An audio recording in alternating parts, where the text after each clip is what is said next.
Hip-Hop und Gras. Schon seit langer Zeit gehört es einfach zusammen. Die erste große Kifferhymne in Deutschrap war wahrscheinlich Grüne Brille. Ja, ich kiff immer noch, seitdem Mama das erste Mal Weed aus meinem Zimmer raucht. So ein Jahrzehnt später erfuhr man in Raptexten dann etwas mehr über das Geschäft. Cello und Abdi fuhren mit dem Mietwagen in die Niederlande. Haftbefehl zahlte 13,50 für ein Kilo Hasch. Stopp. Falsch. Das ist umgangssprachlich, viel kennt sich. 13,50. Früher waren die Preise ein bisschen anders. Da hat es um die Tausender bis 1500, 1060 und 13,50 heißt 1350.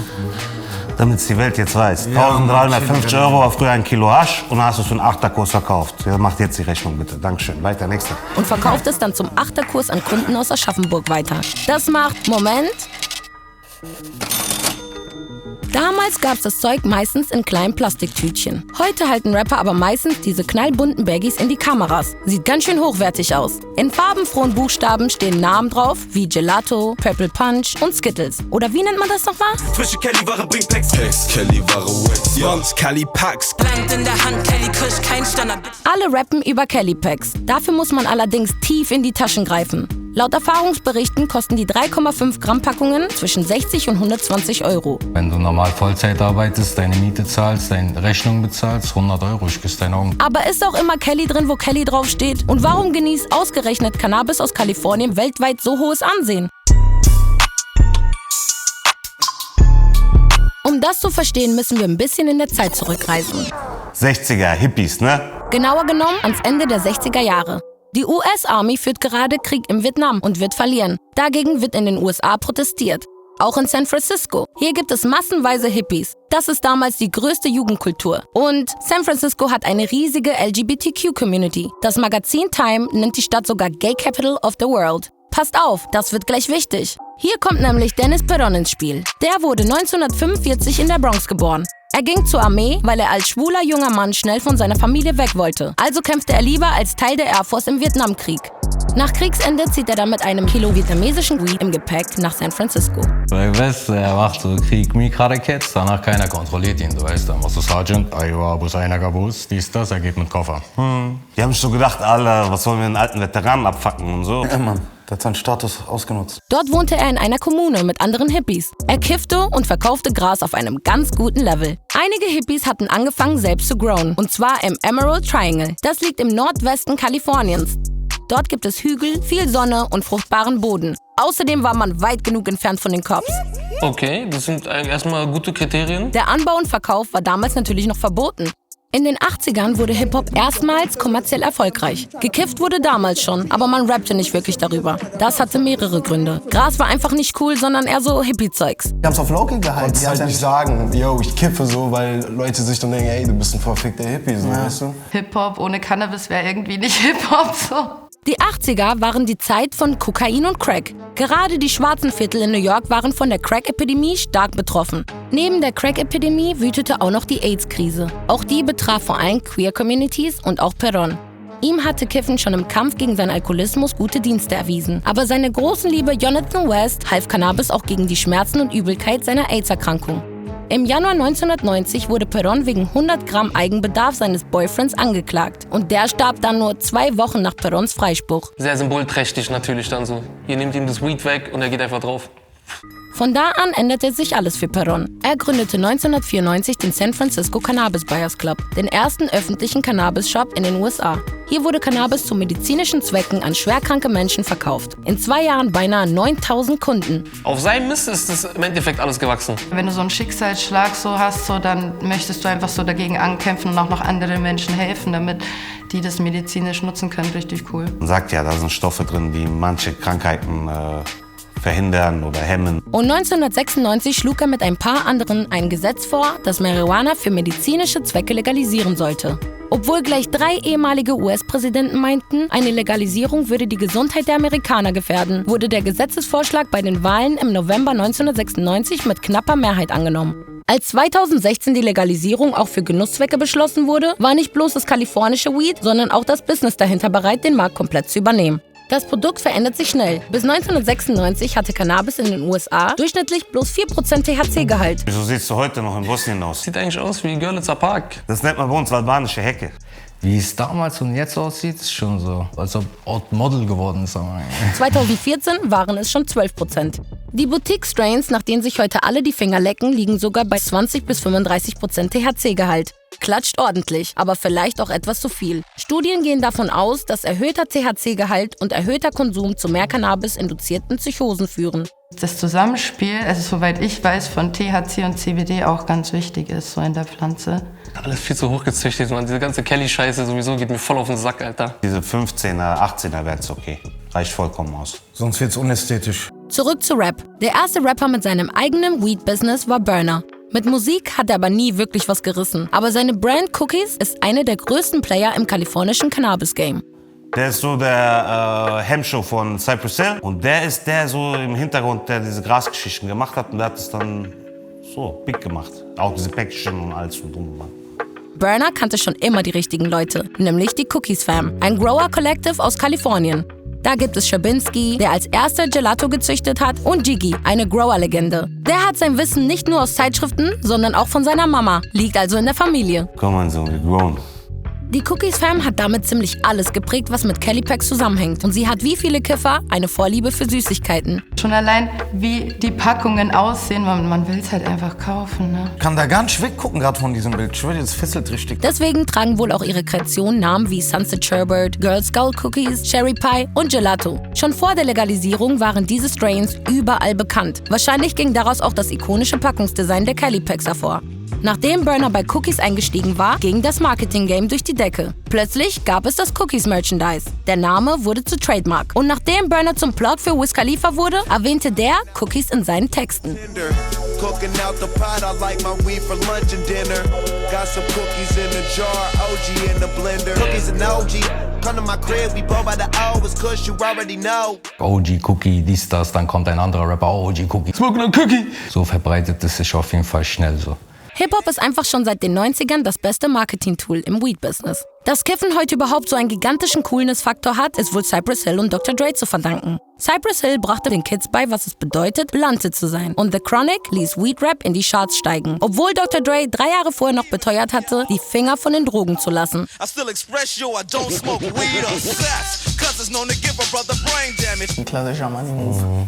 Die Leute haben ja nicht Unrecht mit Graskonsum, dass es auch seine Schattenseiten hat. Der Weed-Song von Bone Thugs and Harmony ist bis heute eine der größten Kifferhymnen. Afro-Mans Because I Got High genauso. Auch Hollywood wollte endlich wieder was vom Kuchen abbekommen. Filme wie Friday, Half-Baked und How High mit Method Man und Redman als Hip-Hops Cheech and Chong markierten einen frühen Höhepunkt der Cannabis-Culture. Legendenfilme. Als ob es meine eigenen Freunde waren am Game. So habe ich die gefeiert. Mit Dr. Dre's The Chronic startete schon 1991 die Karriere des vielleicht größten Weed-Rappers aller Zeiten, Snoop Dogg. 1, 2, 3 into the 4. Snoop Doggy Dogg and Dr. Dre is at the door. Eigentlich hat man ihn noch nie ohne Joint im Mund gesehen, nicht mal beim Super Bowl. Das war beim Super Bowl. Da sind 1 Million Kameras, er macht diese. Der Legende nach hat kein geringerer als Tupac Snoop Dogg zum Blunt-Smoken gebracht. And on that night, Pac passed me my first blunt. Was? Wer will das nicht gern sagen wollen? Kann sein, warum nicht?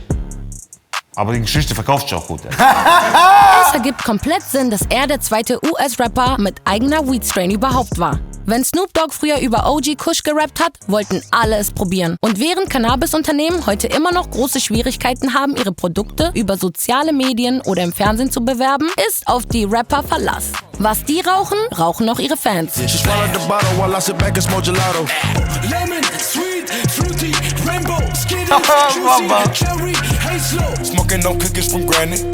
In Deutschland ist der Hype um Cali Weed natürlich längst angekommen. Ja, leider.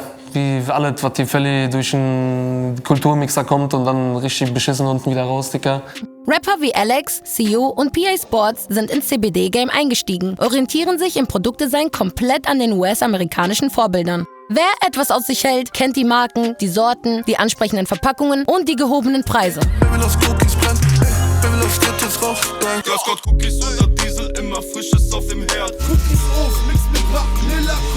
Es ist natürlich gar nicht so einfach, Cali-Packs nach Deutschland zu bekommen. Erstmal ist es streng verboten, überhaupt Cannabis aus Kalifornien zu exportieren. Und wenn man das schon schafft, muss das Zeug noch vom Pazifik an die Atlantikküste, vorbei an Airport-Securities und Zollbeamten. Das ist Einfuhr. Das ist mal ein ganz anderes Strafmaß. Ja. Gerne, fahr ohne Drogen, keiner hält dich an. Hab Drogen, Bruder, bitte rechts fahren. Deswegen kann man kalifornisches Weed in Deutschland auch nicht einfach bei jedem Straßendealer kaufen. Aber man scheint andere Wege gefunden zu haben. Es ist LX von der 5-3, Cali-Packs sind bestellt. Keiner dealt an der Ecke mehr, denn der Bitcoin geht um die Welt. Das klingt ja, als ob man sich ganz schön gut auskennen müsste. Und was, wenn nicht? Das sind Cali-Packs, you smoke red shit. Das ist eine Bitch wie deine Cali-Packs, alles Catfish. Was heißt Catfish? Fake? Ach so, ein Katzenfisch ist nicht mal eine Katze, nicht mal ein Fisch, deswegen. Ja, scheiße. Anscheinend ist nicht überall Cali drin, wo Cali draufsteht. Die Verpackungen, die Labels und Hologrammaufkleber kann man nämlich echt leicht im Internet bestellen. Für einen Dealer ein leichtes Spiel. Tütchen kaufen, schlechtes Stani rein, versiegeln, Marge vervielfachen. Es war auch hart, als die Dosen reinkamen ganz am Anfang. Leute haben 150 € für diese Tins bezahlt. Oder wo die auch teilweise so Scam immer gemacht haben, wo sie die so online gekauft haben, man so Heu reingemacht haben, gefühlt so, und die dann vertickt haben. Kannst von unten der Deckel einfach bam, zumachen, einfach Reggie-Ort rein und los geht's, weißt du? Wenn man schon ein bisschen mehr Glück hat, bekommt man in Deutschland auch mal europäisches Top-Shelf in den Cali-Packs. Das kommt häufig aus Spanien, wo die Wetterbedingungen schon recht nah an das kalifornische Klima kommen. Und wer Samen aus den USA importiert, kann hochqualitative Ergebnisse erzielen. Leider sind, sagen wir mal, ist die Infrastruktur nicht so in Spanien wie in den USA oder in Deutschland. Zum Beispiel anhand des Wassers ist das Wasser voller toxischen Stoffe. Also wenn du das Ort dann bewässerst, sagen wir mit diesem Wasser und etc., hat das sozusagen sein Endprodukt.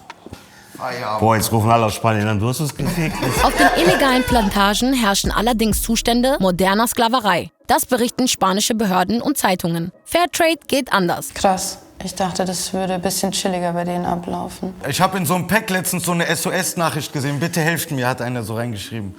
Erstmal kommen die, geben dir ein bisschen Geld, sagen, komm, dies, das, am Ende, du bist da drinne, bis 1000 Kilo rauskommen, du weißt doch. Und auch tatsächliche Exporte aus Kalifornien stammen nicht zwingend aus der Boutique. In Kalifornien wird nämlich viel zu viel Cannabis produziert. Schätzungen gehen davon aus, dass 4 bis 6 Mal so viel Cannabis angebaut wie konsumiert wird. Was nicht verkauft werden kann, landet häufig auf dem Schwarzmarkt. Der ist für viele Produzenten nicht bloß dank der wegfallenden Steuern attraktiv, sondern auch, weil dort keine Qualitätskontrolle herrscht. Wenn also tatsächlich mal Gelato vom kalifornischen Schwarzmarkt in Deutschland seinen Weg in einem Cali-Pack findet, kann es immer noch sein, dass das Produkt nicht an die Boutique-Qualität herankommt. Ich weiß nicht, wie groß der Anteil ist, aber da sind wenig Knollen aus Kalifornien dabei, auf jeden Fall.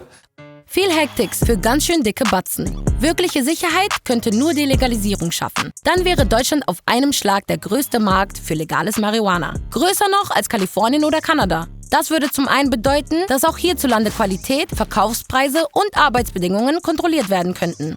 Im norddeutschen Neumünster wird schon für medizinische Zwecke angebaut. Es dürfte aber Schwierigkeiten geben, bei einer Legalisierung die komplette Nachfrage ohne Importe zu bedienen. Schätzungen gehen immerhin von 300 Tonnen jährlich aus. Mit unserer Expertise und Innovationskraft können wir die beste Qualität der Welt liefern, sagt etwa Sascha Mielczarek, leitender Direktor beim Cannabisunternehmen Afria RX. Einfach Gänsehaut, wenn ich Legalisierung höre.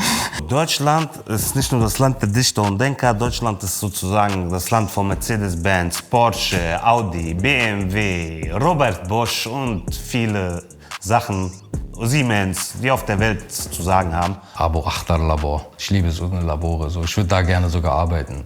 Sogar ehrenamtlich für 3 Wochen arbeiten. Dicker, weißt du, wie viele von diesen ganzen Hartz-IV-Menschen, die würden mit Herz in irgendeine Plantage schnippeln gehen, nur weil die eine Ottknolle in der Hand haben? Die sollen nicht so viel reden, die sollen einfach machen. Müssen aus dem Arsch kommen. Die Deutschen, wenn die sich was vornehmen, die machen das auch richtig. Vielleicht rauchen die Ami-Rapper bald dann das Neumünster-Kusch. Snoop Dogg jedenfalls ist seinen Kollegen schon einen Schritt voraus. Im Februar 2022 investierte er in einen hessischen Cannabisvertrieb. Bei uns in Merfelden ist er eingestiegen, bei Frankfurt. Bis zur Legalisierung können wir euch nur eins raten. Wenn ihr schon Cali-Packs kaufen müsst, dann bitte nur von Personen, denen ihr vertraut. Raucht keinen Scheiß oder am besten vielleicht gar nicht. Raucht keinen Scheiß, Leute. Scheiß einfach drauf. Wasser mit Sprudel.